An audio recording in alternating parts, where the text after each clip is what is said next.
سلامة من غيا سلامة أبي جليا كافريكا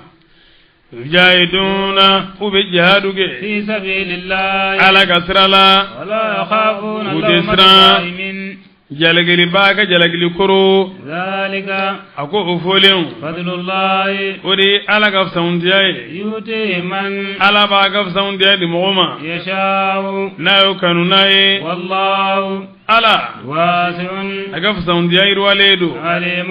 don gelado إنما وليكم الله aw bisliba wa allah udi wa rasuluhu إنما وليكم إنما أو بسلبا الله وعلى دي ورسوله أني أكرا والذين أني مغو آمنوا من لمن يرى أبانا ولي بي بلو ولي من بلو على أنا أكرا أني ألغا وليجو أبانا كبسي ألغا ما نيمونا وبيدون نغنو ولي جوني ولي منا جوني الذين ibe besulu ma munde kama kadaka uni ala kasuru ibe bosi ala kirama munde kama kadaka ale de ani ala che ale de bilondai ni ku bita dawdo fi ni ala kira kadate itise nam alladhina uminu yuqimuna as-salata no be salijo wa yutuna az-zakata no be jakade wa hum kasrulu ragiuna majibawdo be rukudi wa man mu'min yatawalla Allah no be sira alama wa rasulahu ana kira walladhina ani mu'minun amanu no liman yara inna hiballahi igado alaka jama hum uludi al-ghalimun ya ibabawi ya ayyuha kabisi alama ani kabisi kirama ani kabisi limana joma ote flanga fiade ote num fara lenya alakande ay ala na joro kira na joro limana jon ulubi alakira dofi nam ya ayyuha ala bolu deme ko salamu ni ni fam o bege bolo kelenye o juguka foyti sula يا أيها يا مغو مودي قدوم آمنوا نولو لمن يرى لا تتخذوا الذين أكنا مغو سمنا اتخذوا دينكم من يكا دين سمنا هزعا يلي بناي ولعبا أني ينجي من الذين كمن مغولا أوتوا الكتاب نوي كتاب دولما من قولكم كاكو أوني والكفار أني كافرو أولياء أكنا لسمنا بيسلي باوي واتقوا الله أي سران علاني إن كنتم ناو كرا مؤمنين لمن الجوني وإذا ناديتم ناو يولدا إلى الصلاة كذا سلمان سلويلي اتخذوها بوس منا هزعا yele bonne ko e ko mamadu kuina ko kurayde ko ni fulo gulo kay do rebe ko mina ko falimanga abu dala tandala yele bu tege do tege chine nyaga tege ka yele ولعبا ko e ko e nabi may nabi mon fonade ani tlonge ذلك ako minyoy بأنهم kasab ke ulu قوم maudo لا يعقلون jagele قل ne babali de kanyisi mo bela jelema menu be chatiri bo nisali ka chatiri bo nisali akana kede na ni a chatiri akana laje akana laje chatiri bola do ko chatiri jafio fuka chatiri fil a tourner sali do kan ime sali ba do kan ime almam do kan nam قل afo يا أهل الكتاب ya kitabu tigiu هل تنقمون yala aw be fen konwa منا kamini aw ngadina la إلا أن funununde آمنا ni aw liman yara بالله ni alay وما ani fen أنزل ni yojigi إلينا kana amma وما ani femi أنزل ni yojigi من قبل kago nunu nye kador nabi mamma وأن أكثركم aw sonjama فاسقون fasiqiudo قل igafo هل أنبئكم yala neka aw kibariyawa بشر ni fenye minga jugu من ذلك kateme uka مثوبة barajiye عند الله alaro من maa de sara ka jugu ala yɔrɔ لعنه الله ni ala y'o danga ka yɔrɔ ma diɲɛ ka hinɛ na وغضب ni ala dimina عليه o tigilamɔgɔ kɔrɔ وجعل القردة n'a ye wara bilenw kɛ منهم kaminɛw la والخنازير ani jɛfaliw وعبد الطاغوت ani sitani batulaw أولئك walima ni maa min sitani batu a bara fi sɛgɛtul maadi nam أولئك a ko mangudu jugu شر olu de ka jugu مكانا yɔrɔ ye olu وأضل de fililen bɛ عن سواء ka bɔ السبيل sira cɛmancɛ ma وإذا n'u جاءوكم nana aw ma قالوا ye munafiki yahudiya munafiqu n'u nana aw ma u قالوا yɛrɛw b'a fɔ an آمنا limaniyara وقد دخلوا k'a sɔrɔ u donna بالكفر ni kafiriya de وهم k'a sɔrɔ olu قد a خرجوا b'a to u bɔra yɛrɛ fana به n'o kafiriya kelen ye والله ala أعلم ale de ye dɔnnikɛla ye بما ni fɛn ye n'u كانوا kɛra n'u b'o يكتمون dogo وترى كثيرا e bɛ jamakolo caman ye منهم kabini yahudiyaw la u يصارعون bɛ ɲɔgɔn kan بالإثم junubu la n'o ye nkalon ye ani والعدوان dansaguli la وأكلهم an'u ka dumuni la السوط haramu la لبئس ما fɛn tiɲɛna n'u kɛra n'u baara لولا ينهاهم u الربانيون ka ala dɔnnaw na k'olu ko bali wa والآبار ani mɔriw عن قولهم sabu ka kuma ma عليهم junubu nkalon na وأكلهم an'u ka dumuni ma السوط surofɛn na لبئس ما fɛn tiɲɛna n'u kɛra n'u ko baara وقالت اليهود yahudiyaw ko يد tuma الله min ni kɔrɔn y'u sɔrɔ bari u ma dakira la min kɛ a y'a sɔrɔ olu daga nafolo kun ka ca madina dugu kɔnɔna na u nɔfɛ mɔgɔw kun ka ca maaw kun bɛ baara kɛ u ye maaw kun bɛ baara kɛ u ka fabiri la nafa bɛɛ bɛ segin ka sɔrɔ u ma tuma min ni alakira nana sallallahu alaihi wa sallam u ka sɔrɔ u tigɛra lawusi ni khazarajiw bɛnna u y'u yɛlɛma ka bɔ o ma ka ɲɛsin alakira ma o kɛra sababu ye olu ye degun sɔrɔ a y'a sɔrɔ yani kira ka se u ye feere bɛɛ lajɛlen dilan ka wulikajɔw bɛɛ lajɛlen kɛ fo u ɲinana u ka forow kɔ ka ɲinɛ u ka baaradaw kɔ sɔrɔw dɔgɔyara u yɛrɛ kan ka min sɔrɔ o dɔgɔyara mɔgɔw kan ka min di o ko tigɛra o kɛlen sa u y'u kanto yadullahi ala bolo مغلولة a minɛnen do غلت أيديهم ko ala yɛrɛ ko a donna tugema gɛlɛya la de an tɛ foyi sɔrɔ a la bilen kabini mahamadu nana an tɛ foyi sɔrɔ ala la wallati aydihim u bolo somina u bolo de siri kaba hera balama o de nin suma ولعنوا yu danga بما ni fenye قالوا nu yofo بل abla يداه ala bolo fila مبسوطتان upenselendo ينفق ala bina falige كيف jojo yasha ya alaja ولازيدن كثيرا ma feme jamagulu caman jidi منهم kaminula أنزل biyo jigin إليك kadro ima من ربك kabe maro طغيانا ya dalila وكفرا ani kafiriyala وألغينا nya anya الآباء fawi ka au lafiya ala ka magutu min manana amana na arab kan na chugumi amma faceri bamanan na o chugala ka magutu nun bela jilen sabatilen to ala ye ka sura ma yele mal foido ala me anya jirawla ko qur'ana ye ke chugaya fladi muhkam onana anga barake nayi min ye mutashabaw ye onana anga limana nayi bon min ye bolo nun na ɲɔgɔnna ye ko dami ka taa la ma o ye mutashabaw de an bɛ limana n'o ye de an b'a fɔ a fɔcogo la nka an bɛ limana n'a ye de an kana fɛn wɛrɛ miiri a la o kɔ nam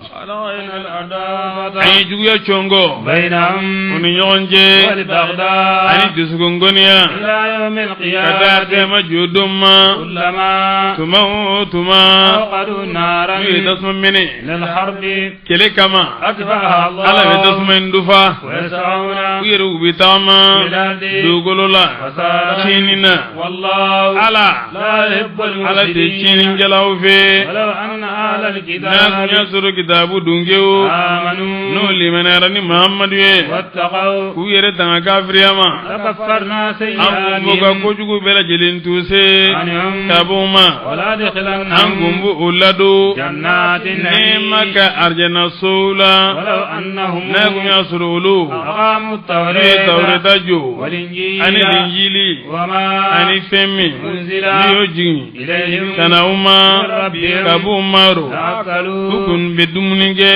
من فوقهم kabu sanno ومن تحت ani أرجلهم kaminu sengoro laula منهم أمة jama kulu be wulula مقتصدة o kerengernendo وكثير nga chama منهم kaminu la ساء ما pinchana يعملون lugo bara يا أيها الرسول ya kiran بلغ ما iga fellasi أنزل niyo jigi إليك kana imma من ربك kabi maro وإن لم تفعل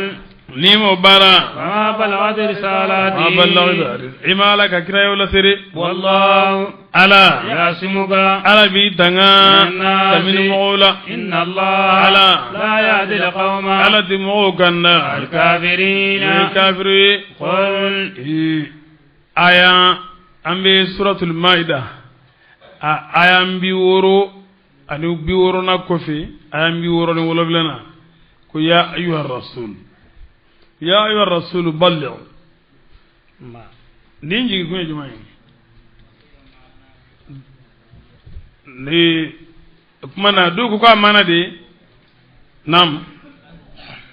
laseli abanga kana dogo de balligh mana laseli bla kineka kana dogo bari akira islamiya kun folola akumba dogo sirangama flanga funye o kofe aya banga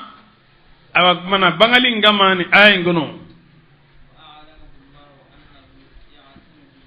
ala ye alla duniya ko ale be kira tanga kabo mooma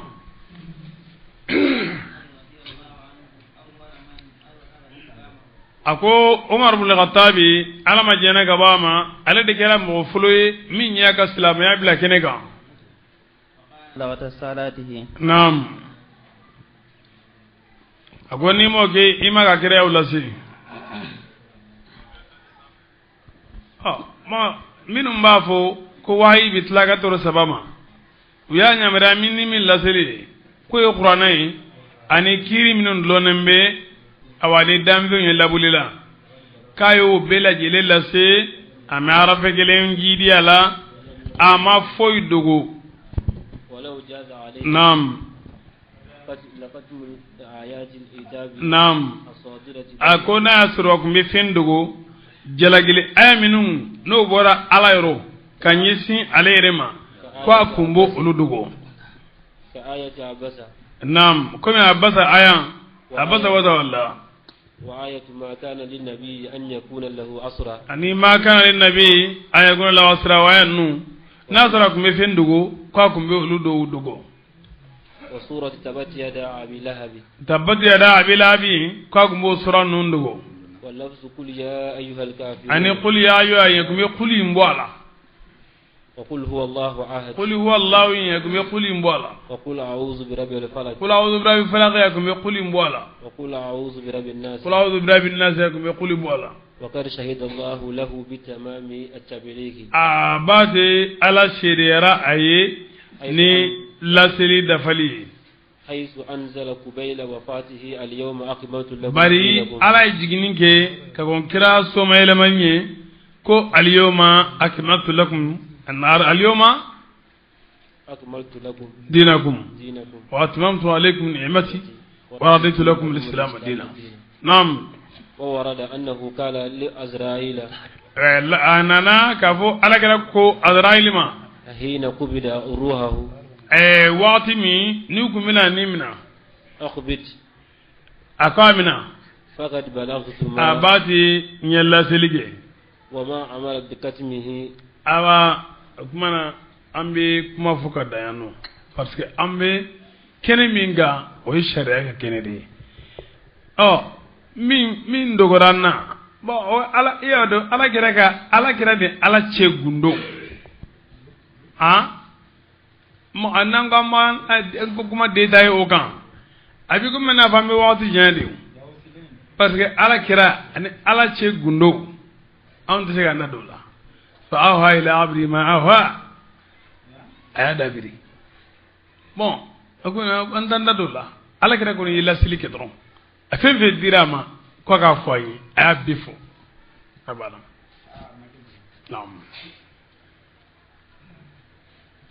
نعم يا أيها الرسول يا كريم بلغ ما إكفين لسي أنزل نيوجي إليك كدرهما من ربك كابوي مارو وإن لم تفعل نيمو بارا فما بلغت رسالتي إما على كريم لسي والله على يعصمك على بيتنا من الناس كابو مغوما إن الله على لا يهدي القوم على دمغو كندا الكافرين من يكافرون قل نيرو لا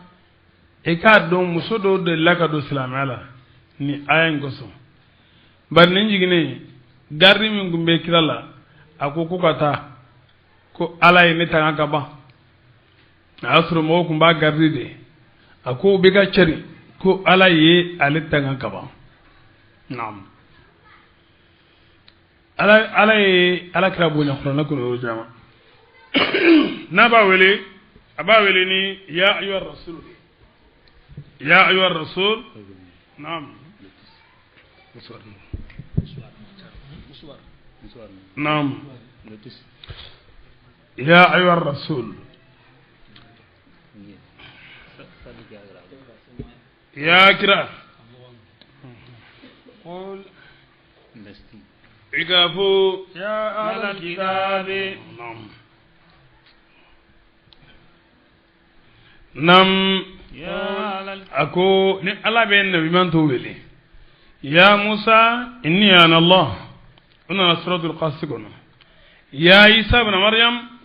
أنت قلت للناس أنا سورة المائدة كنا منهم أمنا كترما يا نوح هبت أنا سورة هود كنا أبي الله سبحانه ينادي كل رسول له بالاسم بالاسم المشخص لذاته بصرف النظر عن أي صفة أبكر ولي نتوي من كرنجرنم وجاتي كافللي لما كابو ما كتب بما غا محمد صلى الله عليه وسلم أما على ولي نتوي رفيو أيا ولي دي نتوي من بما كتب جرا يا أيها الرسول يا أيها النبي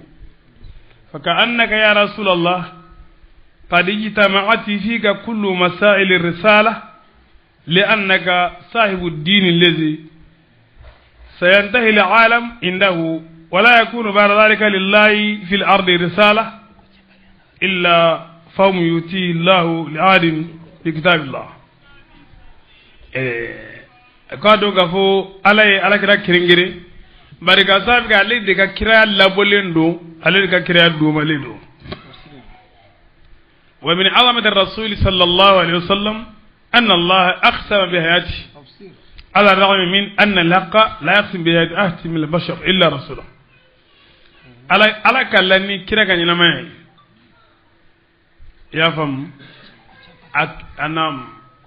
ala kalla birrihi wad-duha wal-layli wal-malaika لكنه ما حلف بحياة بشر أبدا إلا حياة محمد لأمرك إنهم لفي سكرة يعمهون من بيبي كراك بويا جرا هو الرسول الخاتم الذي جاء مصدقا لما بين أيديهم من الكتب نعم بلغ ما أنزل إليك من ربك كم هنا ألا بفكو بلغ هو يعلم أن مهمة الرسول هي البلاغ لقد أراد سبحانه بذلك إخبار الناس أنه إن أبلغهم بما يكره بعضهم فهو يبلغ التزام بأمر الله على أجرنا دي كوني كرا فين لسي أندو ما من منداني an ga doko ala da ya faya ka foyi ati kuma gaba ya rufe abi kuma ka bala da yoro lasili de be alekan o kuma ni fen sera mamin ma min be ko nyama ci bulu na ci jaay e ka do ka fuko ala kare ka musalatu mana ala kara to ala de do ala ka ci de do naam bismillah قل igafo يا أهل الكتاب ya kitabu tigiu لستم aute على شيء foshikan حتى تقيموا التوراة faga tawrida de jon والإنجيل ani linjili وما ani femi أنزل nuyo jigi إليكم kana auma من ربكم kaba aumaro وليزيدن كثيرا ما fembe jamagulu chaman jidi منهم kaminula أنزل nuyo jigi إليك kana من ema ربك kabe maro طغيانا ya dalila وكفرا ani kafriyala فلا تاس ikana dimi على القوم mogan الكافرين me kafriwe إن الذين mu'minu آمنوا no liman yara والذين ani mu'minu هادوا nu yahudi yara والصابون ani dina milalew والنصارى ani nasaraw من mu'min آمن no liman yara بالله ni alay واليوم ani don الآخر walladina yamutadawi ya fam innal ladina amanu walladina yamutadawi ya fam wala ko sako wasabiuna ne wasabu nam والذين ani mu'minun هادوا no yahudi yara صابون ani nam man mu'min amana no liman yara بالله ni alay واليوم ani don الآخر ne don labay وعمل صالحا ne nyimambara ولا خوف trante عليهم otigila moga ولا هم makere yazanuna nibidimilara لقد أخذنا ميثاق بني إسرائيل aga baati an ye israila denw ka layidu kelen min na lemene ka ni ala ye a n'a ka kiraw ye وأرسلنا رسلا an ye kiraw cɛ إليهم ka tuma كلما tuma o tuma جاءهم رسول ni kira nanu ma بما ni fɛn ye لا تهوى أنفسهم ni o ni n t'o fɛ فريقا كذبوا u bɛ jamakulu dɔ nkalontigiya وفريقا يقتلون u bɛ jamakulu dɔ faga وحسبوا u y'a bisigiya de ألا تكون فتنة ko ɲankala tɛna kɛ lazaba tɛna kɛ فأموا u ɲɛfiyara وسموا u tulo gɛrɛla ثم ka segin تاب الله ala ye tuubi min na عليهم uma ثم ka segin أموا u ɲɛfiyara وسموا u tulo gɛrɛla كثير caman de kɛra ten منهم kamin'o la والله ala بصير yeli b'a don ni بما fɛn bɛɛ lajɛlen ye يعملون n'u bɛ o baara لقد كفر الذين wala a b'a di jamakulu kafiriyara قالوا jamakulu minnu ko إن الله ko ala هو ko ale tigitigi de المسيح barikaden ye ابن مريم madamaden وقال المسيح barikaden dun ko يا بني إسرائيل ya israila denw اعبدوا الله a ye ala kelen batu ربي ala de ye nɛɛma ye وربكم ani aw ma a ye o de batu de إنه i k'a dɔn ko ɲɛ من maa o maa يشرك n'o ye filankafiya kɛ بالله ni ala ye batu la فقد حرم الله a الجنة b'a de ala ye arijɛni haramuya de عليه filankafu kan ومأواه filankafu donyɔrɔ النار o ye tasuma de وما من أنصار a ma wuli dɛmɛbagaw la للظالمين dɔɔnikɛlaw ye لقد كفر الذين wala a b'a di mɔgɔw kafiriyara قالوا maa minnu ko إن الله ko ala ثالث ثلاثة ko saba sabanan dɔ وما من isa n'a إله ba ala yɛrɛ ye sabanan ye u ye nasara ka parti dɔ de ye o kuma fɔ nasaraw sigiyɔrɔma damadɔ don labu ani libunu ani rolu kudusi labu ye datulahi libunu ye sifatul kalam rolu kudusi o ye hayatu ye sifatul kalami o nyamina ni isa fargole ulubulo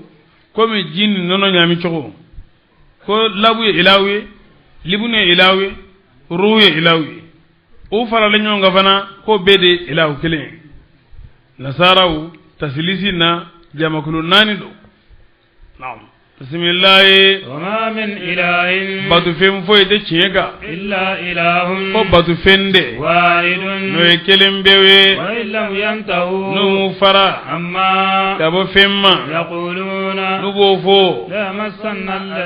azabun la zaba bina mawa alladhina maula kafaru ma minun gafirara kasabati kafire ka kaminula aliman min toro ka bon afala yatubuna ngala baga jomfere ale ba fe do ka tubi wakati be ka senga dalama wakati be yalo te tubi wa ka dalama yastaghfiruna ya fani la rabbi wallahu ala ya baba do hini ba do masih barka de make ibn maryam denge illa rasulun fukira de qad khalat ar-rusul abadi chide unde mina min qablihi ka kwalenye ummuhu ale ba siddiqatun fula badu kana iga do ko daluya jonjo minni obidi awma ka foko maute jondo hatagi bawdo ika do ku ufla isana ba ya kulani la kera ya kulani taama obedumunu dun lukuma dumunu dun kungo kumbumna kungo be feve mina abisa abina asi abiban feve bide otise ka gemaide nzor ne dalude abana feve bedumunu ke abejon abebisa abebiban eni famana dumuni ma kongo bi mina nam nzor fulelige kayfa chogomi nubayyinu al-ayati nabi ayo banga lahum uye alaka kelebantiyaga summa kasangi ega fulelige anna chogomi yubaguna nugile makabo chima qul ega fo ta'buduna ma yala awbe fende batuwa min dunillahi na makena alaye la yamlikuna darran na de toro nyonni mara lakum awye wala naf'an wala tin nafasa mani mara wallahu ala sami ale kelen bew as-sami ale kelen bew de meni baye kuma kan be al-alim ale de don gelaini la ala yu bela jelinye qul afo ya alal kitab ya kitabu tigu yahuden nasarau la taghlu aga na dansago fi dinikum aga dinala ghayra al-haqqi sidanan naka isa bla titri sanve aga no gere ولا تتبعوا آواء wala ka Musa bila titiri zanfe wala tattabi'u hawa qawm agana maukani dongo batu ودلوا ma minun filila من قبل gonununye وضلوا كثيرا ye jamagulu chama lafili وضلوا yero filila عن سواء السبيل bosira tege jelema من الذين ni mafulu minun de chega kana tugu gore nam لعن الذين ye mawdanga كفروا ma minun gafriala من بني Samine إسرائيل sala deunna على اللسان Dauda داود ningunga وعيسى ni Isa ningunga ابن مريم Maryam den ذلك odangaleo بما osorla fendebe عصوا nu ekutalige وكانوا ukera ya danuna ubidansagu كانوا ukera لا يتناهون ute fatantiya عن منكر kabo kongoma فعلوا nu ubara لبئس ما tenchana كانوا nu kera nu ubara ترى كثيرا ebe chamanye منهم kaminula يتولون الذين bebesi mogoma كفروا ma minun gafriyala لبئس ما tenchana قدمت أنفسهم nunniunye ukanda لهم uye أن kadaga سخط الله ala dimina عليهم ukoro olo خالدون dume baga de في wiye العذاب lalaba kono ولو كانوا nugungera يؤمنون nube limaniya ni بالله alay والنبي annabi ma muhammad lamin ye وما faral tisika dum ala ni akan nabi manje ni dara ala la ibida ala kirala sallallahu alaihi wasallam wala ibike islamai nga madama ni ekuke dalin belala e dalin tikirala ete foila nam ani femi أنزل yo jigi ilay kata ama اتخذوهم dukuntu ya kafiru sumina أولياء bisile bawiye ولكن كثيرا ngasa chama kaminu la fasiquna libu bawde ka wali manama لتجدن اليهود مولمين ابن يهودي وسرو أشد الناس مولى جلماني عداوة جويالا للذين موي آمنوا ما من لمن يرى يهودي وكجويا فنغبون والذين barika daga yahudi ko tabulula ma min diga sraga ibe toro shi bela jelengi sam kono juguya ani jamfa ani kalawante nambara ibo beznyesi ama o yahudi ko tabuloye o de ko so ko juguya fanga bunyana awa katro islamon hal ni ayasru nasara ko kafire ka jugu fitaye nam والذين ani mawu أشركوا ma minu flanga vera lu fana ka jugu islamo mako sobe nam ولتجدن lenin ibna mughusuru aqrabahum mawla surmanye مودة kanula للذين kana mughuma آمنوا minu liman yara قالوا ibna mughusuru ma minu go إنا ko awni nasara ude ذلك ma minu mbafo kanyi nasarai ibasuru ulude kasuru zalika uluka kanu surunyai بأن منهم قسيسين bariga sabuge nasarannu بأن منهم قسيسين دون كلو بولولا ورهبانا أني بطل باو وأنهم كافر نصارى لا يستكبرون وتو يري كنجي بني ويستمعون يهودي با يري كنجي بني شكو نو يفهم أنزل نو يجي إلى الرسول كان كرما ترى أعينهم ابو نيوي تفيض أبسورو من الدمع كامن نيجلا مما كامن فيني عرفوا نو يودون من الحق كامن تشيلا يقولون وبابو ربنا يا أما آمنا لمن يرى فاكتبنا إك أون سبي مع الشاهدين مرشير باوغا وما لنا nimbode yahudiyawu ani nasarawu aye nasarawu tanu yannu ka yahudiyawu lagosi kadamunga ko dongelaw be nasarawu la ani baturgelaw ika donga foko nu ye tieme nu ye qur'an me o nyeji be bo o be kasu iremate nam وما لنا من دبي نعم نعم السيس نعم والرهبانا نعم جمع راهب رهبان يراهب جمادي وهو زاهد التارك للدنيا وشهواتها نعم من يجني توي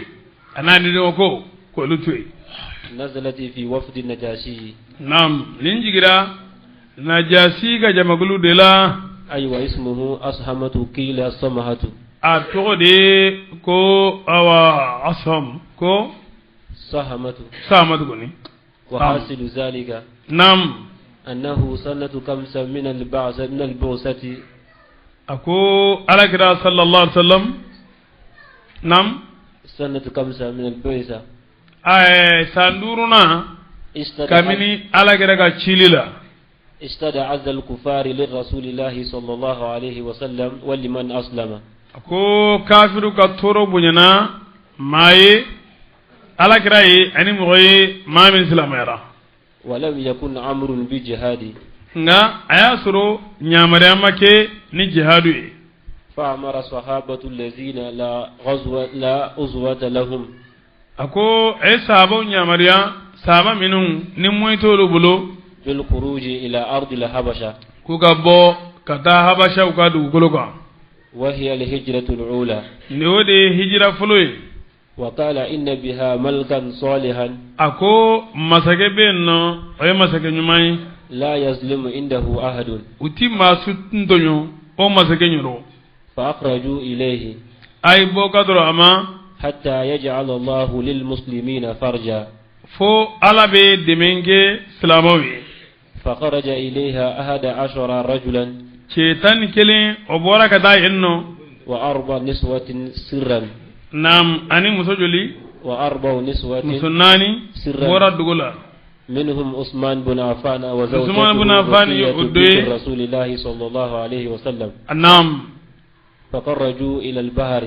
bora kadro bajima وخذوا سفينة بنصف دينار إلى أرض الحبشة nam uye wa وخذوا سفينة uye bamru mina سفينة بنصف دينار nam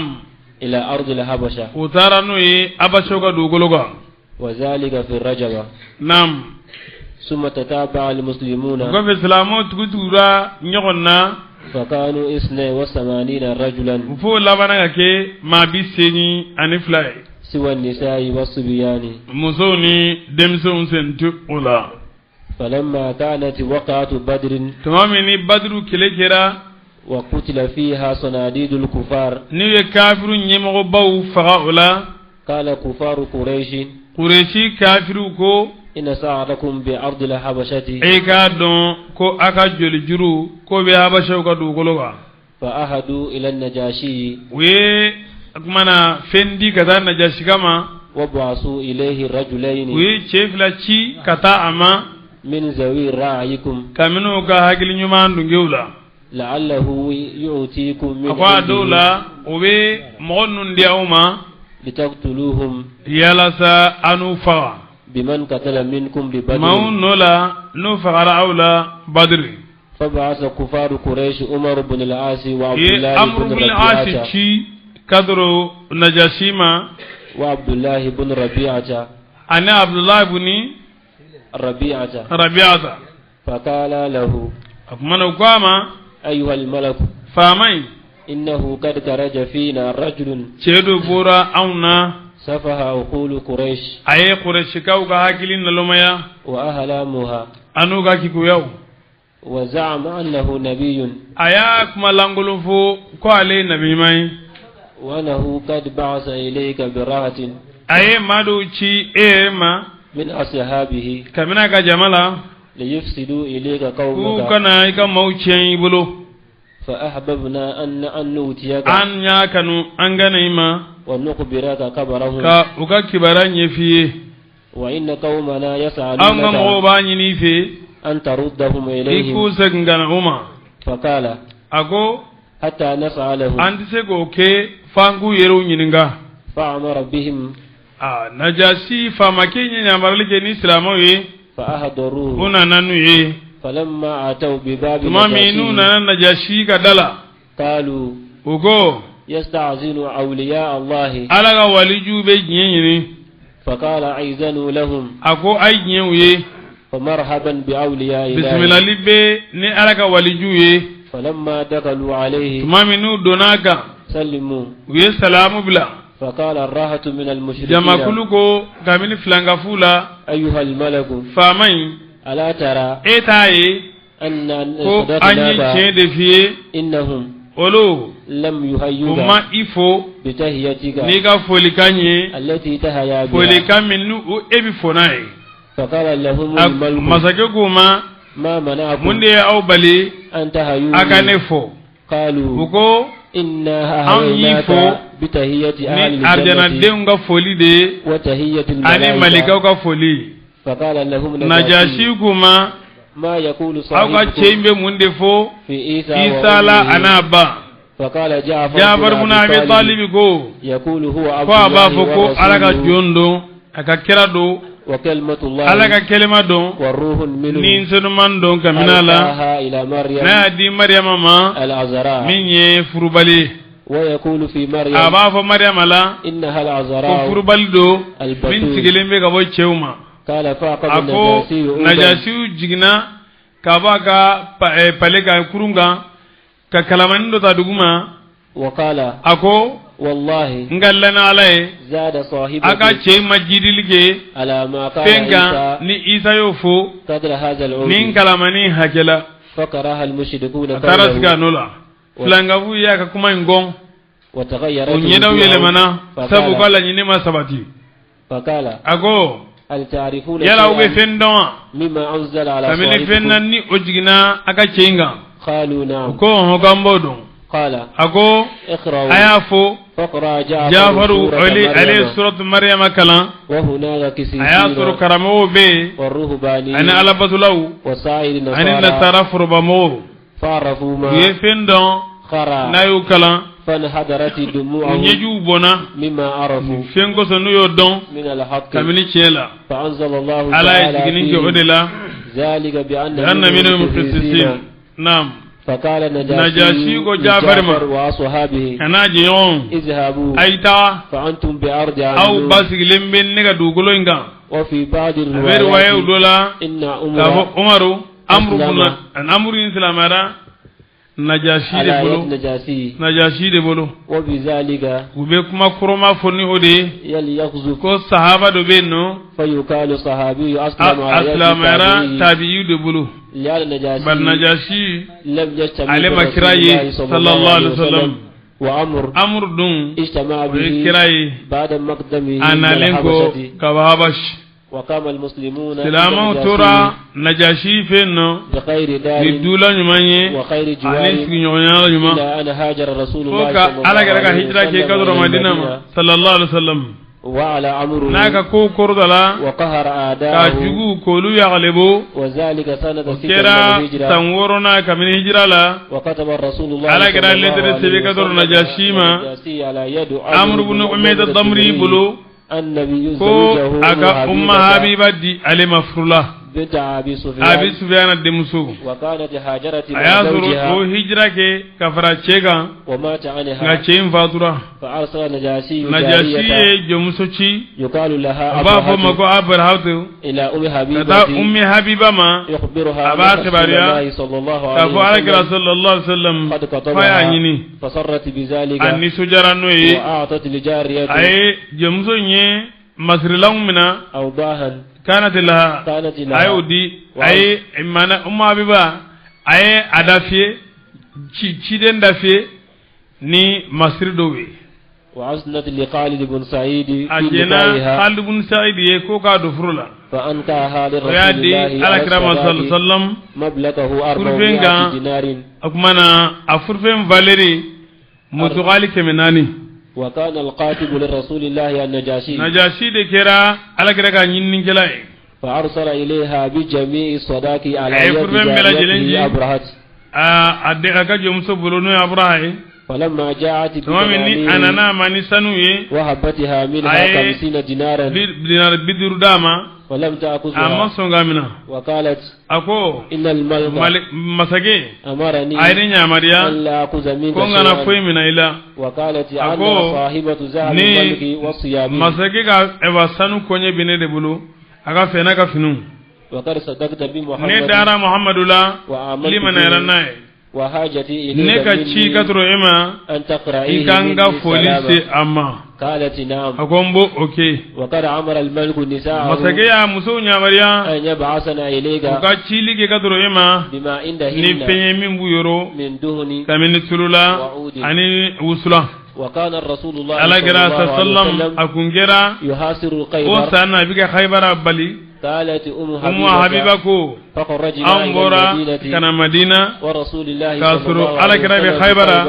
فخرج من ma min bora ka farane ka onana وأقمت بالمدينة ne sigira madina حتى قدم فكا رسول كرانا الله صلى الله عليه ne وسلم donaga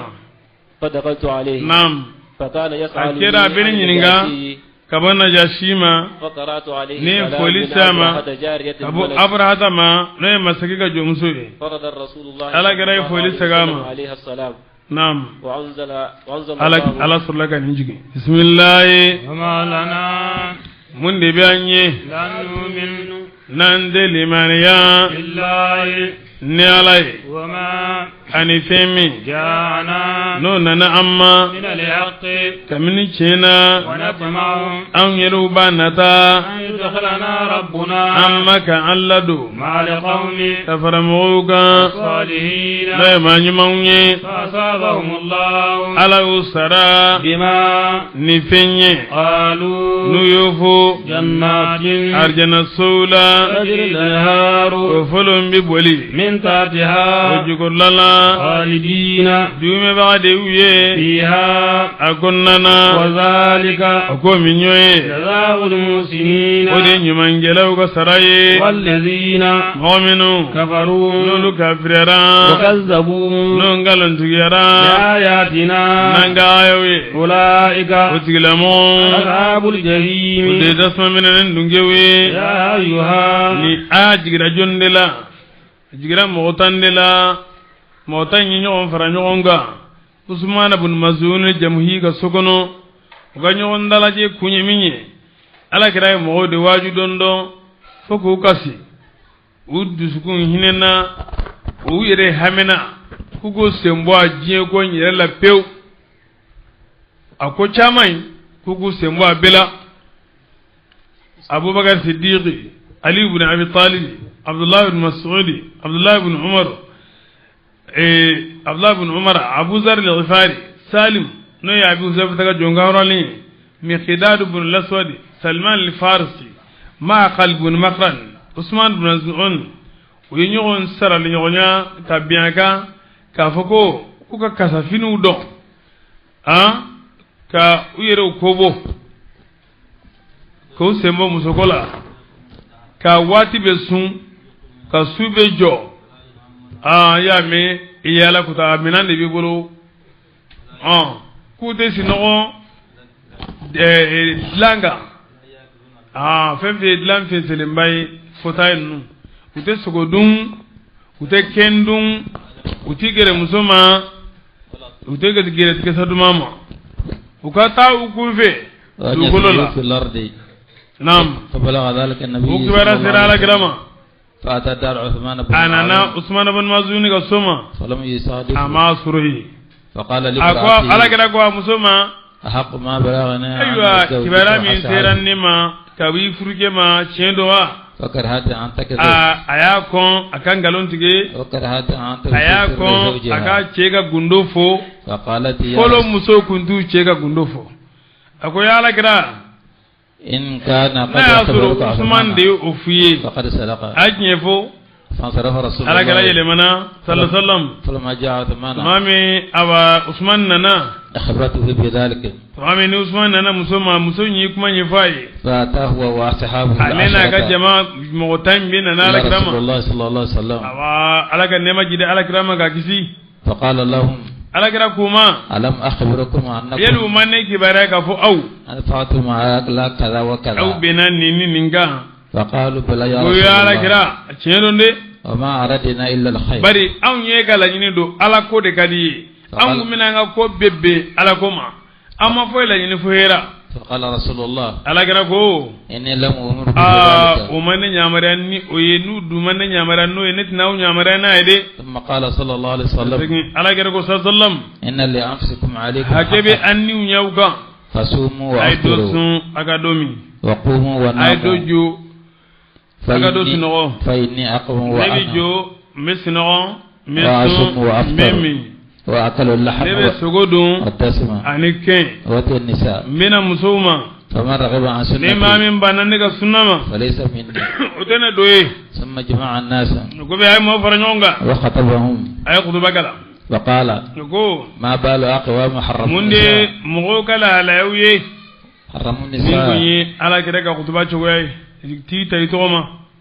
مندي موني مغو كلا على يوي حرموا النساء ري مسو حراميا والطعام أني دومني والطيب أني كسودوما والشهوات الدنيا أني جين دامو وإني لست نتي نينبي أو نيامريا أن تكونوا أو كاجي كالمسكين والرهبان نصر الدنيا لوني بطل كلاوي فإنه ليس في الدين تقول تولي تنك دين لا والنساء أني مسو ولا اتخاذ السواء ولا أوا سونغ سو سمنالي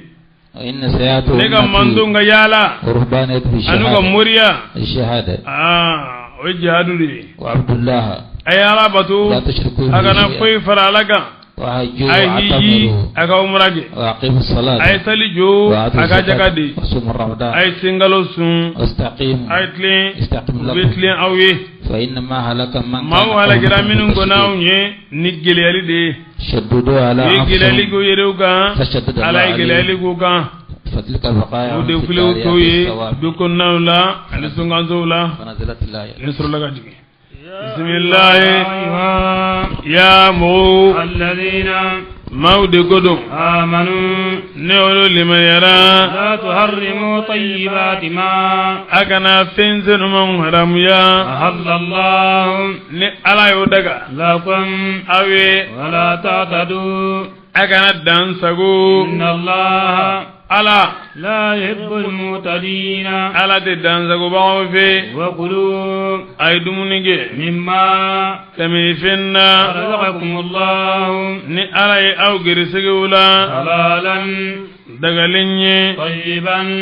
senuyalen ye واتقوا الله a ye siran ala ye الذي ala min أنتم ni aw ye مؤمنون limaniyabagaw ye به ni o ye لا يؤاخذكم الله ala tɛ aw mina باللغو ni bilalen ye في أيمانكم aw ka kalliw la nka ni ye fɛn min bila aw ka kalliw la ala to mina ولكن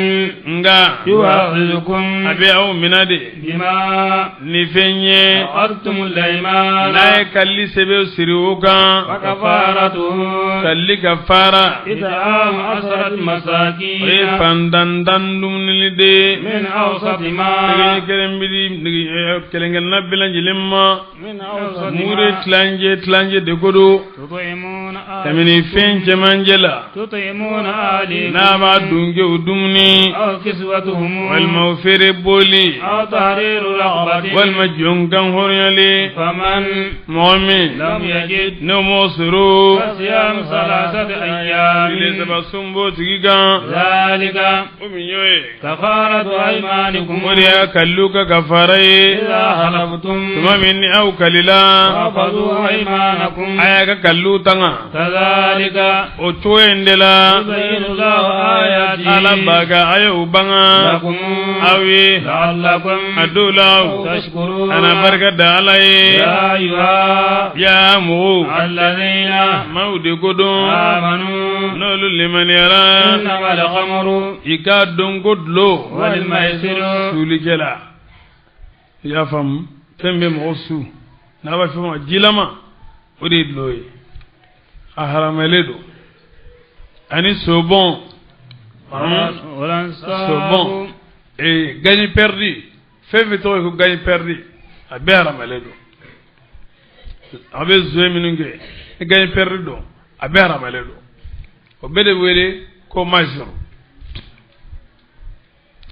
walansabu ani joli fɛnw boliw fɛn fɛn n'a b'o jɔ k'o ye k'o batu a mana kɛ fɛn o fɛn ye foto wa yiri mane wa ɛtɔ yiri kurun wa nege dilanlen wa a bɛɛ filɛ fɛn ye sokurusi in fana b'a la parce que o ye sobɔn de ye o fana a bɛ bi komi o y'a tɔgɔ don k'a d'a la naam sokurusi min don an k'an bɛ sokurusi min ma so numéro 1 numéro 2 pemi a ye tɔgɔ yɛrɛ fɔ wa so numéro 1 numéro 2 k'o sigi n'u bolila e ka fɛn tugura ɲɔgɔn na cogo min n'u ka boli n'u ka gaɲi tugura ɲɔgɔn na cogo la e saraba ci a haramalen don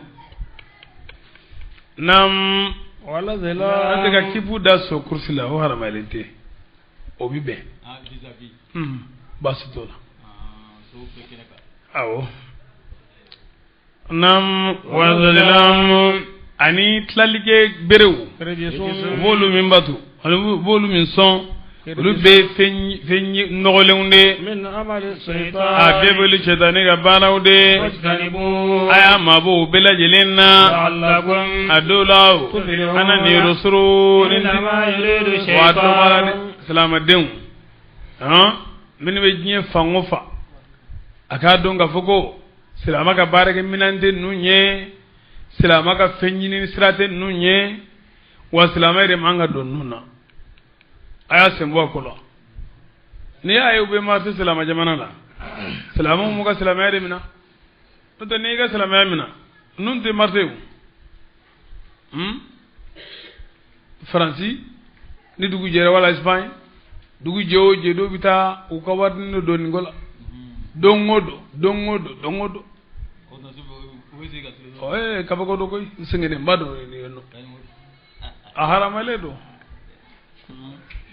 widle ga moru wala do aw kanye ni go on tisiga on tinye do kolam te foy dola te foy dola femi ngonti bi alama anga jango toy nam إنما يريد الشيطان moru no yemin wala chefu yede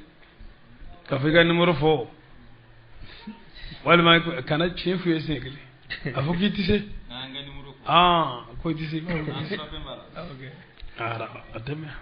nam إنما يريد الشيطان bala nyinde أن يوقع العداوة aka jugado بينكم aw ni nyonje والبغضاء ani desugongonia في الخمر dilola والميسر ani sobonna ويصدكم aka fitna wulanu nyonje kawbali عن ذكر الله tabala ko foma وعن الصلاة liga bo salima وهل أنتم yala aw منتهون ay faraba wiwa وأطيعوا umar ko الله intahayna ya rabbi ala an farala la nya toy inde umar ko tin nam الله aya alabatu وأطيعوا الرسول aga kira labatu واحذروا aga siram fongonyoyi فإن توليتم naw kodona فاعلموا aya don أنما البلاغ ka falla sil debe على رسولنا anga kira inga المبين ni o bangale do ليس جناح junubute على الذين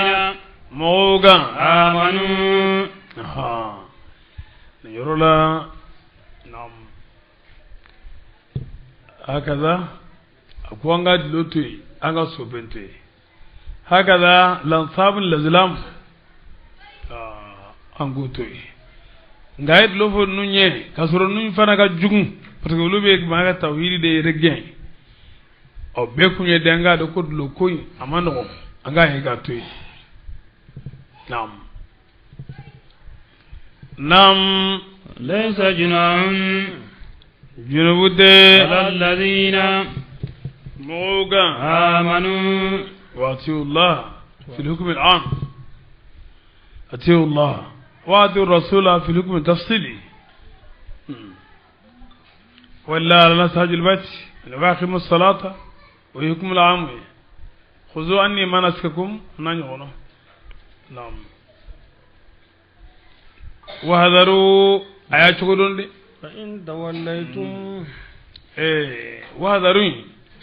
na be barawla shetane baw no fede aka chugodon aya chugodon chero nana abu hanifa tama aka abu hanifa tama ko ko chero la nenga waru bla romi bari shetane kallade la aqudanna lahum siratal mustaqim ako wallahi mbesigi jonye iga sirate tlinega sira min jegene no shedan tlalo law min tlelen rabi sigore kam ya famo ikado ga fuko shedan bi duanga sira bela jelefe shedan bi don sira minun fe qad harasati ma al-imam abi radhiyallahu cheru nana katrama abina nyini gafi amru gharib qala sailu da'at min nukhudi cheko abu hanifa tama kono ne ka wari tunana de nya don yoro do la dugolo la jiwo nana ka yoro tunu ka fara wuli fara min ningunyo o ke tamansin yoro inga masigai abu hanifa ta go suina safo sallingo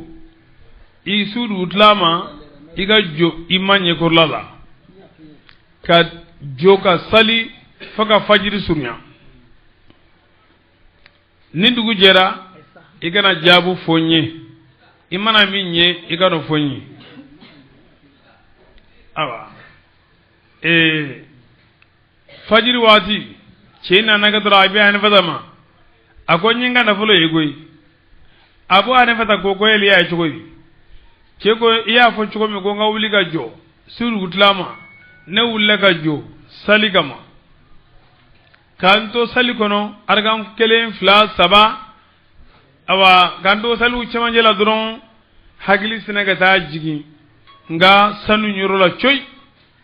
zinaga sali joga buli ka tata aha ako ne adon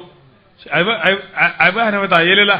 ako ne ado shedane ta tuiga sali fa fajiri o ay abiga sali nchen chugo chugo abe fe nyoro jiri la ki to sali ngono shedane nodo nam ليس جناح junubute الذين moga آمنوا ma minu liman yara وعملوا الصالحات ni mumbara فيما finna طعموا ni odun إذا ما ha yeminke ga koro ode godo nam إذا ما tumami اتقوا nu yerta haramuma وآمنوا no liman yara وعملوا الصالحات no yenyumbara ثم kasani اتقوا nu usralanye وآمنوا kasabati ala israniga ثم kasani اتقوا nu usralanye وأحسنوا kabaranye والله ala يحب المحسنين ala bi nyuman gelaw fe يا أيها ni ala israni ko saba dogo folo ye yurtanga haramuma ukana do kafri ala fulana yurtanga nyamiluma ukana bi haramula sabana we daga len do toyi ukana labanga do nyamiluna dogo jonni amma chega ala israni folo ye fulana jonni ayreche sabana ni jonna aga mo che bari te dia fa fi ga batulu baye te mela jelena kaga ala isra'i baye te mela jelena mo ka hake hige hakili to la nam يا أيها ya mo الذين maude godo آمنوا ni uliman yara يبلونكم الله ala bina au jarabika au korobo بشيء ni fenye na bo ci auma من الصيد kamini fele fenna تناله أيديكم abolo bo soro ورماحكم anaga biyan يعلم الله ningera hudaybiya donde ko don namula waraw ni kono gumi chu gan fambela jelimve adum fora ki don nam gono kana felelge nam يعلم الله من yala za ala na maga doni banga يخافه min misra alanye بالغيب ni dugo e dusukunna فمن momi اهتدى no dan sagura بعد ذلك fatan dia inde menengo فله عذاب la zaba boy أليم min toro gabon يا أيها ya mugo الذين maude godon آمنوا minu liman لا yara تقتلوا الصيد aga na fele fenfa وأنتم kasur au حرم yenamu dabawi ومن momi قتله no yafa منكم kamina aula متعمدا tugubantiye فجزاء مثل ما igado fajaza'an fajaza'u mithli ma fenyona sarabe ibi fajaza'un mithlu ma kala drive lai fajaza'u mithli ma fenyona sarabaga قتل na yofa من النعم kamini sugono bauna ياكم ذوى عدل tilenya dunge fila debe kiri no nyona nye منكم kamini au silamaula هديا kono sogoni nyame bon buna basinu abu baida gogon gono misi andi gogon fali ko e fali ibn amr ibn auf ko sinani ko bisara ni bagan naam bismillah هديا tufani awa naam aha naam fil amam li anhu hakaza ko faramsa al bagan naam هديا hadiyala بالغ الكعبة maka ntufani maliki ko bisara ni bagan bala alkabat no alkabat sebaye أو كفارة طعام مساكين wal maga kafara aka fandandum ni kafara bo أو عدل ذلك walau hage صياما sunna ليذوق mud kullu mud li kulli mud yawman liyazuqa illa sa koju kela na neneninge وبال أمره aka ko giriyala عفى الله ala ya fara Amma kabo femma سلف no kona ومن ngamami no عاد sagara kake وينتقم ala الله be tajuruzala منه kaminola والله ala عزيز te masadu Intiqami. tajuruzala dungedo وحل الصيد لبحر ye bajiga fele fendaga لكم awe وطعامه bajiga moni fe be fe mi mo fem fe na ti balo fo baji de la e ka do ka fo ko daga ledo wata mu wani bajiga dumuni متاعا damulila aw ya bodum وللسيارة ani tama denyolu islafna taula وحرم سيد البر golengana fele fe yode haram ya عليكم aw ما ga دمتم tawduma lendo Hurma. nam dabawi واتقوا الله ay sira alani الذي alami إليه no تشرون be aw faranyo ga dauma جعل الله الكعبة البيت ala gada sahabam ahudaybiya san yukun gono fali abi qadar dal ansari akwa alaikum de namla akwa alaikum mesigi kafara ciuka akamina ala gada sahabawla dudola maganzirala ala gada alaikum banye mawkum ben namula ne kundin namula kundo kama o kera ahudaybiya san uye faliye ne kuma kono faliye aya soro ne be samara kolila ne degunen ko menno ye ne nyekunde ala o maso nga jiranna nga ya kanu ninne kunyaye o kwa yelele chugo ni ga yon fule chugo ne nyi jola kanyema kala faunve nyaye o yorobe ne wulaga doro soma ka kirge dala kayele nganyina na nga jira bisango aninga bien aninga tamagala nego ma ayu dima ko ayde anti deme aka ne dimina njigina nya umna ko fenyelena nyengodo falinga nya jogi ko fenna nanaye asale ulu bina ubadum kasagun usigara uga dunina ala kutondamla ne fato baintu ne o marakirai anna na kukirala ne anyin sallallahu ne anyin ga kaboma akwela do ba bulalawa ne gon nam adudu mingu mene no dama ay dumuni ke kamino la ka to namula nam ala kira ko ni dumuni de ko ala ya ade huma bismillah ya Allah likabata nam ala alkaba ke albayda ala soke alharama no sohno malenye qiyaman jo baye linnasi mawye moga nyama ko bela jilen lonne alede washahara aywa ajura doni ne ga le rabu ci gudu amira jala Allah alkaba ta le rabu de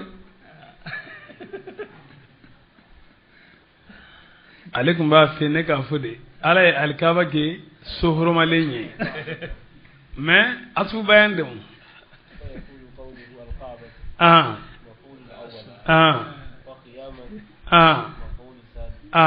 ويحتمل أنها بمعنى البيت الحرمين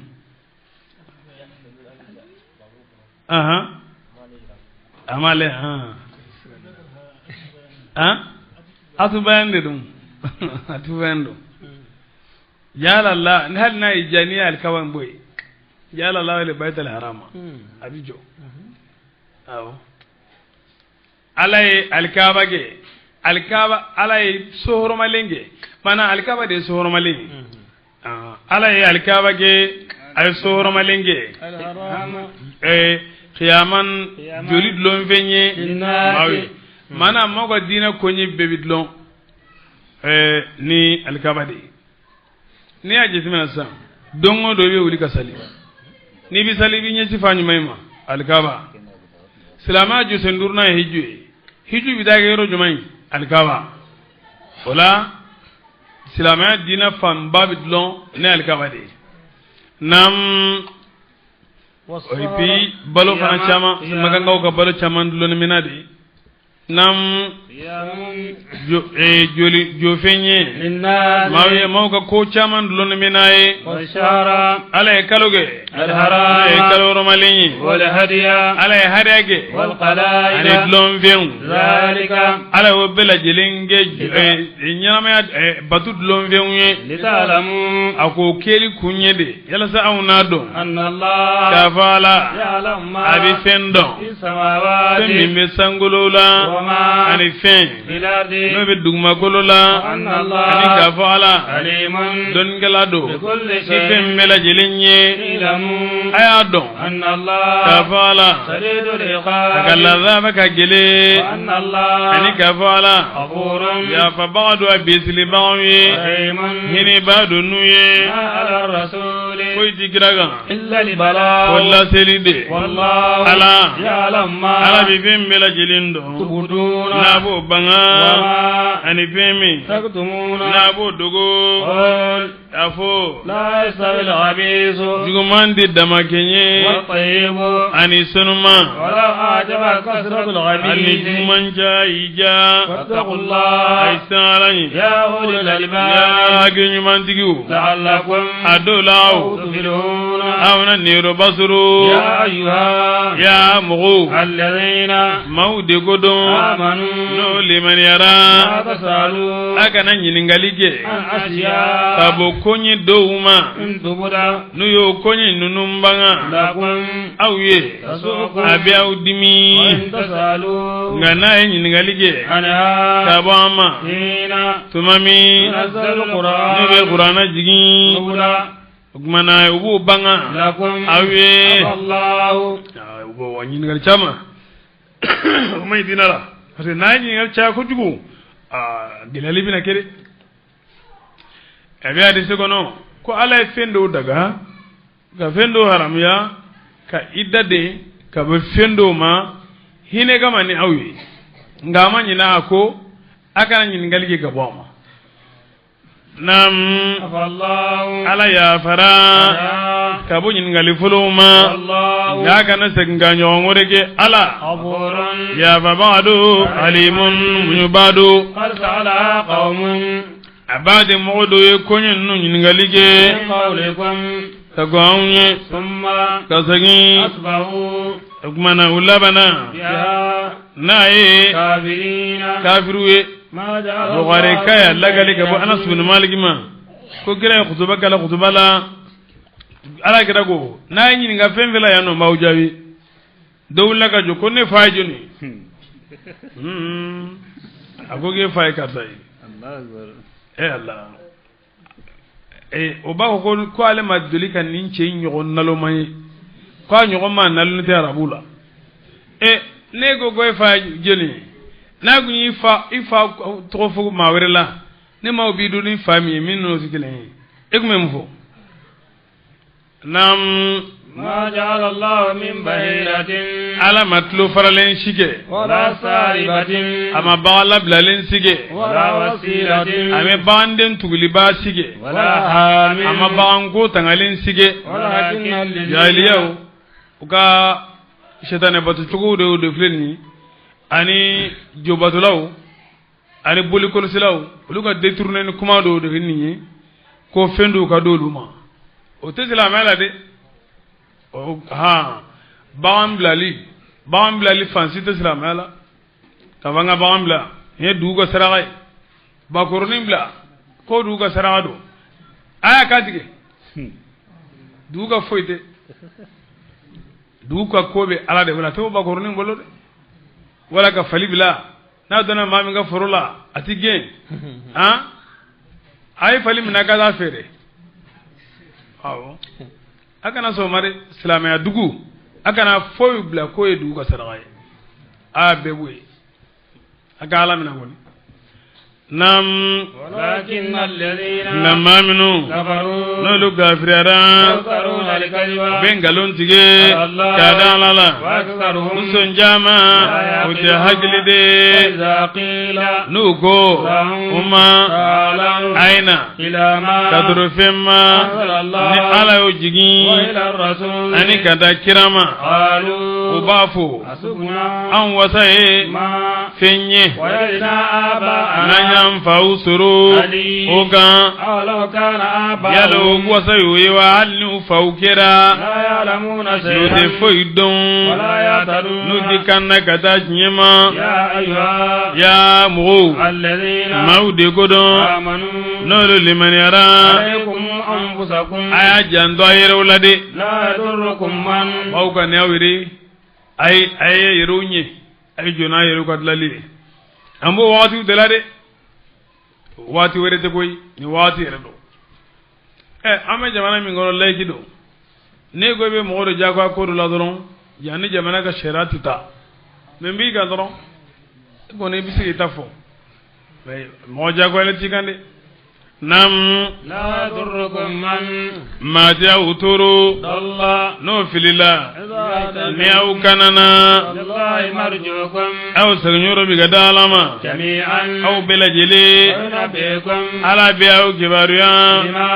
ni fɛn ye كنتم ni aw kɛra n'a b'o baara يا أيها ya mɔgɔw الذين maaw de ko dɔn آمنوا n'o limaniyara شهادة بينكم aw ni ɲɔgɔn cɛ sariya a b'a janto ni aya in na a lera bɛ ka gɛlɛn kojugu kuran aya min lera bɛ ka gɛlɛn kosɛbɛ aya damadɔ b'a la nin y'a dɔ ye shahadatu e ye mubtadaw de ye Ala ko ya mɔgɔw maa minnu limaniyara shahadatu bainakum aw ni ɲɔgɔn cɛ sariya إذا هدى أحدكم الموت ni saya nana aw dɔ la kelen ma حين n'o ye الوصية fatuli sababu ye nam hina wasiyadi a tigi ka kuma ɲɛfɔ waati fɛ n'o ye kandi waati ye اثنان o ye seede fila de ye ذوى عدل n'o ye tilenya dunke fila ye منكم tɛmɛna aw la آخران walima dɔ wɛrɛw من غيركم tɛmɛna aw tana la إن أنتم n'a y'a sɔrɔ aw ضربتم n'aw taamana في الأرض dugukolo la فأصابتكم مصيبة الموت ni saya latigɛw ye aw sɔrɔ تحسونهما a bɛ seede fila in jɔ من بعد الصلاة lasalisali kɔfɛ ويقسمان u fila b'i kali بالله ni Ala ye إن ارتبتم ni aw sigara لا نشتري ثمنا anw tɛ sɔngɔn fali به ni Ala ye ولو كان hali ni u bɛna kali min ɲɛ walima u bɛna sariya di min ɲɛ n'o kɛra ذا قربى surunya dunke ولا نكتم شهادة الله an tɛ Ala ka sariya dogo إنا anw إذا o kuma fɛ لمن اللاسمين wala an bɛ wele junubusɔrɔlaw dɔ ye وإن أثر n'u ye n kɛra على أنهما k'a fɔ ko seede fila in استحقا إثما u ye junubumako kɛ فآخران seede fila bi jɔ يقومان u fila bi jɔ مقامهما fɔlɔ ninnu jɔyɔrɔ la kalli la من الذين kabini mɔgɔw la استحق ne ye wasi sitahaki عليهم olu kan الأوليان olu minnu ka surun su la ويقسمان u fila bi kali بالله ni Ala ye ko fɔlɔ ni ye ngalon tigɛ شهادتنا anw ka seedeya أحق o de ka kan ni minani ye من شهادتهما ka tɛmɛ fɔlɔ ninnu ka seedeya kan وما اهتدينا an ma dan sago tiɲɛ kan إنا anw إذا dan sago kuma fɛ لمن الظالمين an bɛ wele dɔɔninkɛlaw dɔ ye ذلك o min ɲɔ ye أدنى o de ka surun أن الحكم يأتوا الثابت في الوصيين منسوخ في الشاهدين وكذا شهادة غير أهل ملة منسوخة واعتبار صلاة العصر تغليظ نعم أن يأتوا وكان ولك سرو كان نشريا أنيكا أو يخافوا ولو كسرا أن تردوا وكاللو سجين بعد أيمانهم وكاللو كوفي واتقوا الله أيسرا عليه واسمعوا أكمنيك والله ألا لا يهدي القوم ألا تمغو كندا الفاسقين من يفاسقوا يوم eka don taase يجمع الله الرسل don min ni ala bɛ kiraw bɛɛ lajɛlen fara ɲɔgɔn kan kelen kelen na ويقول kira ye maa 313 ye nabi ɲumanw ye maa 100 ni nam wa naani nam ويقول ala b'a fɔ ماذا mun fɛn dɔ أجبتم n'o y'aw jaabi tuma min ni aw ye mɔgɔw wele ka taa tawhidi ma قالوا kiraw ko لا علم dɔnni tɛ لنا anw ye ni jaabu ye إنك izal karimu tajalla bismi muntakhimi a sira ɲɔrɔ ye de u bɛ jorolen do u bɛ sirannen do ko an ma dɔn dɛ jaabu ma nɔgɔya o ma o wagati la لأن المقام مقام جلالي نعم قالوا كراوغو لا علم دوني دي لنا أوني إنك bari أنت tigi de علام الغيوب ko dugulun don gela baye femin dugura jonna de bo don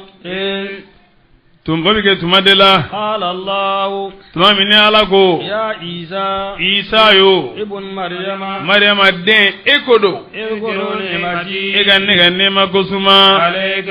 ega وعلى والدتك ani bangima musoga إذ tumami أيدتك ninne esemendiya بروح القدس ni sonia ni jibrilu ye تكلم الناس ebe maw kuma ɲɔgɔnya في المهد i denmisɛnnama bamunan kɔnɔna وقالا ani i cɛkɔrɔbalama wayi nalen ko i ma وإذ ani tuma min علمتك ninne الكتاب e ladɔnniya kitabu la والحكمة ani kodɔn na والتوراة ani tawureta la والإنجيل ani linjili la وإذ ani tuma min تخلق ne bɛ dilali kɛ من الطين ka jati mina kabini bɔgɔ la آيات الطير komi kɔnɔ cogoya بإذنه ni ne ka diɲɛ ye وتنفخ e bɛ fiyɛli kɛ فيها o kɔnɔ dilalen na وتكون o kɔnɔ dilalen bi kɛ طائرا panbaga ye بإذنه ni ne ka laɲini ye وتبرئ لكما e bɛ ayiwa min ni ɲɛ mana kulukutu bajo nam وتبرئ لكما e bɛ ɲɛntan e b'o o kɛnɛya والأبرص ani bagito بإذنه ni n ka diɲɛ وإذ ani tuma min تخرج الموتى ne bɛ su labɔ ka kaburu kɔnɔna na بإذنه ni ne ka diɲɛ وإذ ani ka tuma taasi أخذت بني إسرائيل ni ne ye bani israɛlakaw bolo sumina عنك ka bɔ e ma tuma min n'u y'i fagali la ɲini ne y'i kɔrɔta ka taa sanfɛ إذ ka i bɔɲɔgɔn bila do kan o fagara tuma min جئتهم ni e nan'u ma بالبينات ni kɛɲɛni kow ye فقال الذين ko a dɔnna maaw ko كفروا maa minnu gafiyara منهم ka min'u la إن هذا nin ma kɛ foyi ye إلا سير ko kɔrɔtɛ de مبين ni o bangalen do وإذ ani ka tuma taga se أوحيتم ni ne ye waayi de إلى الحواريين ka t'i kanu ɲɔgɔn ma أن ninnu dɔ آمنوا a ye limaniya بي ni n ye برسولي ani ni n ka kira ye قالوا u ko آمنا anw limaniyara واشهد e ka seereya بأننا k'a fɔ anw مسلمون anw ye silamɛw de إذ tuma min قال الحواريون ni kanuɲɔgɔn senumanw ko يا عيسى isa yo ابن مريم mariama den ko do هل يستطيع ربك yala e ma bi sɔn wa أن ينزل مائدة yastajibu ani yastati'u o kɔrɔ de yuti'u aw jiw wala o sigalen tɛ ala ka sebaya la de komi ala bi sɔn ka nin kɛ ne ye wa ni ala kun sera ka nin kɛ ne ye kun bɛ diya ye mɔgɔ b'o fɔ kuma taabolo don o kɔrɔ de ko ala tɛ se o a bi sɔn de don yala e ma bi se wa a bi sɔn wa أن ينزل مائدة a ka dumuni minan jigin علينا anw من kan السماء ka bɔ sanfɛ قال isa k'u ma اتقوا الله a ye siran ala ɲɛ إن كنتم n'aw kɛra مؤمنين limanajenw ye قالوا suratul ma'idati a taara ɲiro de la nam قالوا uko نريد amba lañininde أن نأكل anga dumunige منها kamini dumuni mina inna فتطمئن قلوبنا amba vedan dusukunga basigi ونعلم ana jiri doniye أن قد صدقتنا tabe cefanye nabi miya welilla ونكون ambike الشاهدين sede odoye عليها. ajigininga na kanyere unyina ilmu yaqini wana faranga doniuga قال عيسى ja ilmu yaqini ye nam قال isa go ابن مريم maryama de اللهم wulaka jo ayiko ha kaga fini don kaga filasali ka kumbiri ka nyemaji Allahumma asruka wele nam اللهم ya ala ربنا andaba ma ala أنزل مائدة ega dumuni minanji علينا anga من السماء kabo sanfe تكون عيدا takunu ajigini bige لنا aw nye ajigi donna عيدا fetiye لأولنا bige fetiye nga mo folowe وآخرنا ananga malaba unye وآية abige kabagoye منك kaminela وارزقنا eka ngirsege ala وأنت ala خير ede الرازقين gersegele bawla nyumanye قال الله ala ko إني ne منزلها ne ajigi mbaye عليكم auka فمن mami يكفر no de bi kafiriya بعد jiginun nun gobe منكم kamini aula فإني ne أعذبه ma lazaba عذابا lazaba lillah لا أعذبه don أحدا yogonda masiga من العالمين kamini damfeunna وإن malikaw jigina naye malikaw jigina naye dumuni mina njigina hamraa mudawwara wa alayha mindilu bayna ghamamatin jigina kabasin yogon je doba sambe doba duguma unye busule nyena kana jigin isa kasra ako ala e kan neke barkada ba odoyi awulla kaju ay saljita ay salla akasra ay adaili ako bismillahi khairir raziqin kulu mimma sa'altum bismillahi khairir raziqin kulu mimma sa'altum Allah ako ya ru Allah kuni anta awwala man yakul minha ako ma'az Allah ana akula minha yakul minha ma sa'alaha فخافوا أن يأكلوا منها فاندموا بنباتوا كنتوا بقتوا نبروا فينتوا نانيو ونو نمي أدودوا على درون بكنيا ما باكلي أنا كم سمعني كنو مسو ولو بلا فيرا أبي بان بيسكنا أبي فا بيسكنا وإيه إكتما داسي الله tuma mini alako يا عيسى isa yo ابن مريم mina ke khiyama don de la nga watu bitigi yala de inte minaw me min naw me mina kew abedda makakan ala bulo adugo saage afon bi siyatul madi nam يا عيسى isa yo ابن مريم maryam den أنت yala قلت de dokowa للناس mogoma اتخذوني ay nesumina وأمي nimba إلهين badu fen filaye من دون الله na makena alaye قال alaye babalita ka nyisin isama ka isa nyinga ko kuma mbesina ko isa na ba ko le mawye ka faralaga yala erde ufiyoa qala isa go سبحانك ayirerele ما tena يكون biye ما يكون amanga لي ne أن أقول ما nga femfo ليس no make لي ne بحق ni ce femi manga ne mango fode إن كنت ningera قلته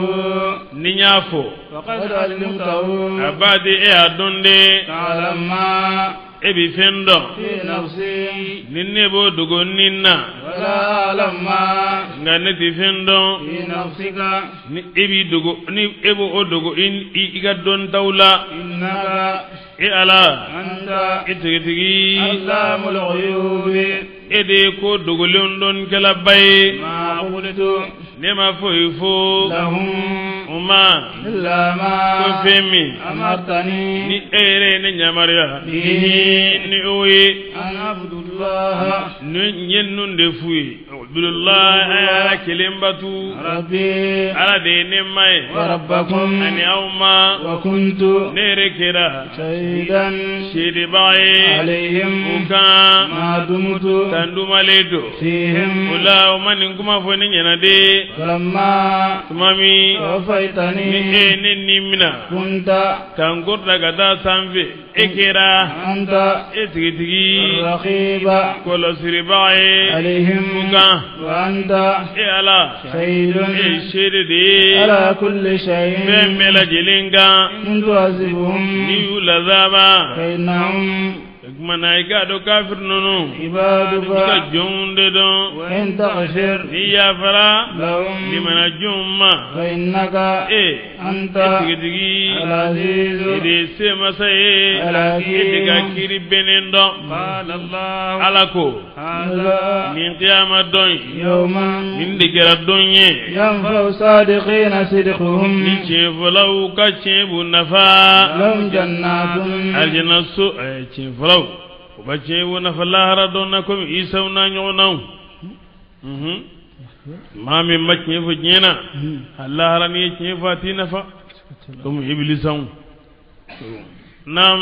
لهم جنات arjana sobuye تجري الأنهار ko forom bi boli تحتها ojigor lala خالدين dumi ba de wiye فيها ajene gonnana أبدا bada رضي الله ala jena عنهم kabuma وردوا yero jena gabo nam عنهم kawala manaka baraje ذلك o minyoye الفوز o de ni rusuri العظيم. alazim nagabon لله ملك السماوات sangaba umara be ala bolo والأرض ani duguma golo وما sanje magasan falen fen magasan gersige magasan bebe ala de bolo ya nyinafe wama ni femi فيهن no be tangolon duguma golo la وهو ala قدير sebado على كل شيء tembe la jelinga